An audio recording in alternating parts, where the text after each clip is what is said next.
to NUYU Voices Emerge podcast, and I am your host, Sheriene Harris. On today, we're going to do something a little bit different.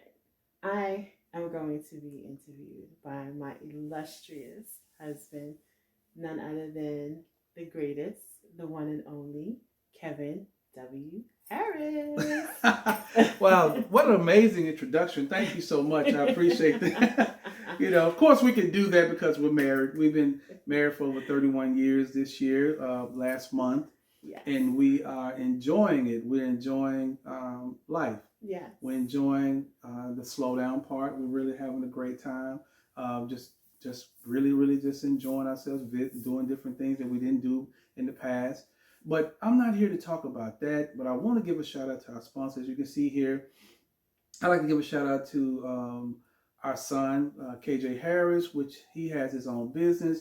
And his business is phenomenal. It's phenomenal because he deals with health. He deals with making a better you. Yes. Actually, he's using our cliche, a new you.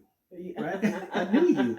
And so what his goal is at training with KJ, at Old School Fitness. Yeah, he's on all platforms. He is on Facebook, Instagram.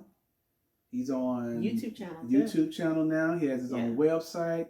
He has oldschoolfitness.org. Okay, and we're missing something. And he also is on TikTok. He's that's phenomenal amazing on TikTok. Him and his brother. And they're doing a great thing. But we're focusing on KJ, training with KJ. Yes. Training with KJ today. And so they're doing a great job. Well, they do those TikTok things together.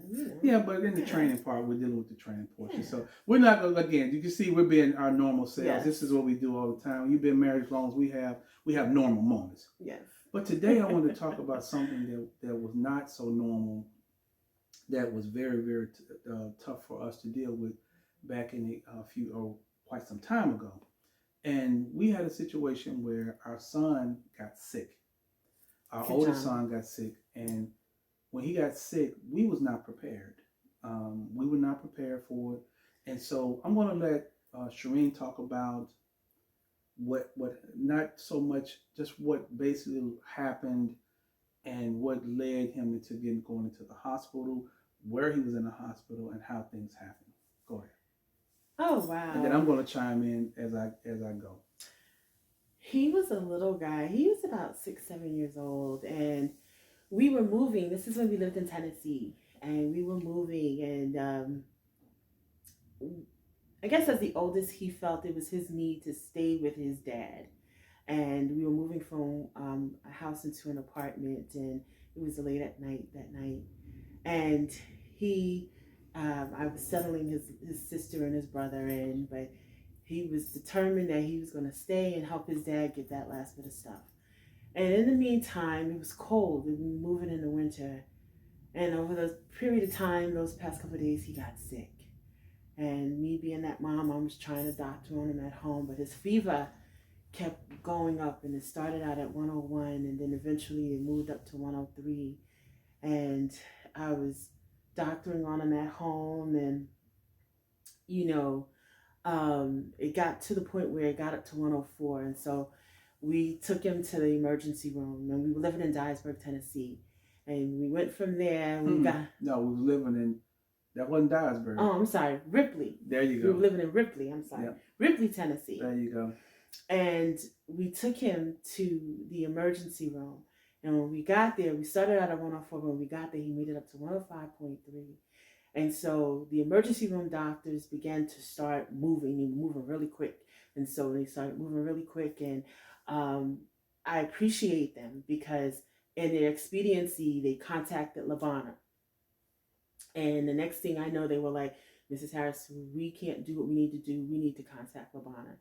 And so they began to start trying to give him the medication because he was in pain. And the fever, they were concerned because they did not want him to have a seizure and have any type of brain issues. Right.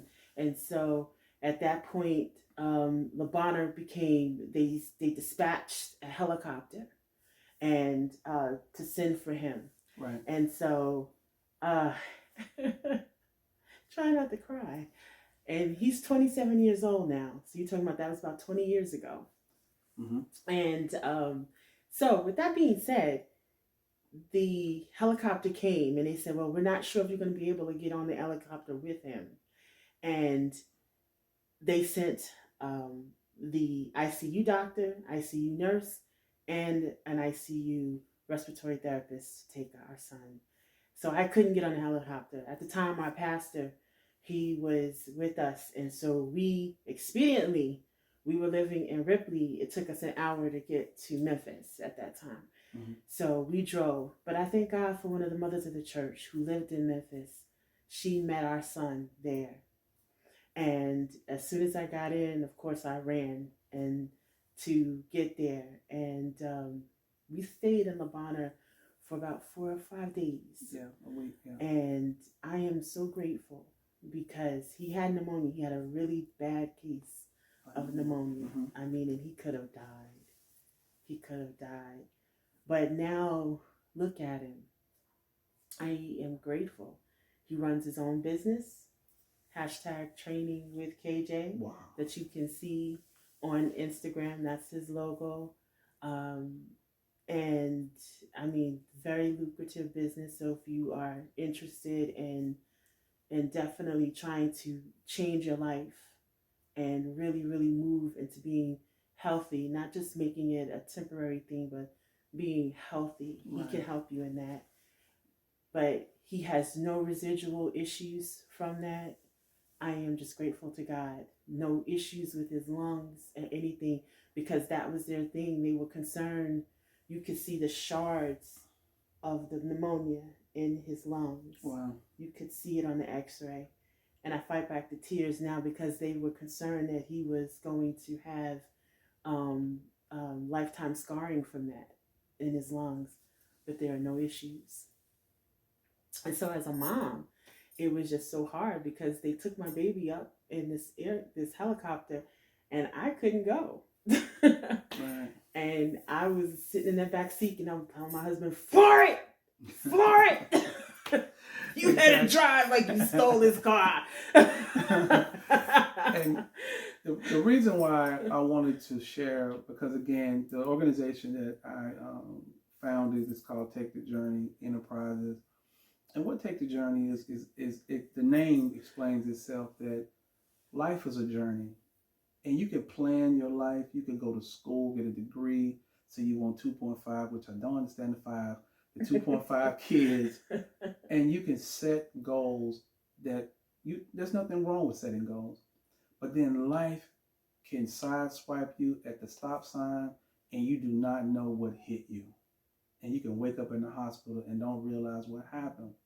We were that family. Yeah. You know, we did not. We was not prepared. We did not expect it. We didn't realize it was going to go. We knew life happens, but we didn't know it was going to happen to where he's going to be in the hospital for a week. You know, and we also wanted I wanted to share with you and ask the question: how did it test your faith? Because for those who don't know, she's a believer in Christianity. She's a follower of Jesus Christ. How did that affect you? Did it affect your faith? How did it affect your faith-wise? It did. It affected my faith, but it pushed my faith. It pushed my faith in the fact that that I had to rely on the fact that I had to give God my baby. Okay. I literally had to give God my baby because I had to leave and trust that God was going to take my child, because of course now he's up in an airplane, he's up in this helicopter. So I had to trust and believe that nothing else was going to happen to him, that they were going to land, that he was going to be okay, because I had to sit at his bedside, and there were time, those 5 days, because he was 7, years old. So of course, he's got this IV in him, he's hurting, he's crying, and he wanted to pull IV out, he was irritable, and so it's, I was a young mom. So those things, it pushed my faith. It pushed me to really, because I was also a young Christian at that time as well, that to trust him more, to really, really trust him more. And I'm, of course, like, God, why me? Why is this happening now? That's You transparency. Yeah. know, why my kid? But I believe it was for a testimony for these days, and hopefully it's helping another mom out there to understand that I am just crazy enough to believe that God can move and pull us out of any and everything. That He's great enough, He's faithful enough to just move mountains. I have seen Him do too many things. I have seen Him perform things and move. I am the crazy chick that took a we took a load of furniture. We didn't even have the apartment that time. Right. We didn't even sign a dot on the line for the apartment and moved into an apartment that we didn't even have. But that's what we call moving and operating by faith. Just believing that God is going to do just what the word says. That's right. And He said if we call upon Him, He will heal us. He said, I cried out to you in the book of Psalms 30:2. He said, I cried out and you heard and you healed me. Paraphrasing the word. So if that's there and we walk by faith, we living in this word and we're living a life according to His word, I have to trust and believe that He's going to show up for me. He said, I will perfect those things which concern you. So if He says that, I've got to trust and believe He's going to show up for me. And that was my heartstring laying on that bed. Literally. My heart in human form. One of my heartstrings. I have 3 children. And that was one of my 3 laying on that bed. So there you have it, folks. We're going to talk about things like this more and share. Because, again, we didn't go through these experiences to not be of service to somebody else. Yeah. We want to Take the Journey Enterprises with NUYU Voices Emerge is about sharing how to get through something. Yeah. And we know it sounds easy. No, it's not going to be easy. It's work involved. It is work involved in marriage, relationships. It's work involved in your faith. It's work involved on your job, that you don't want to just do a 1-800 choke somebody. And you use the words you use. I'm just using mine. It's work involved. Yes. So we have to realize that, but we have to stay steady and firm in our faith and just move forward. Because again, life will throw you a curve, but you got to either duck or you're going to lean into that curve. That's a baseball term for you who don't know. Either you're going to lean into it or you're going to duck, because the ball coming. Rest assured, life is going to throw you a curveball. Yeah. But you got to prepare. You got to prepare your foot, get your stance to be able to hit the ball out the park and not keep ducking every time it comes your way.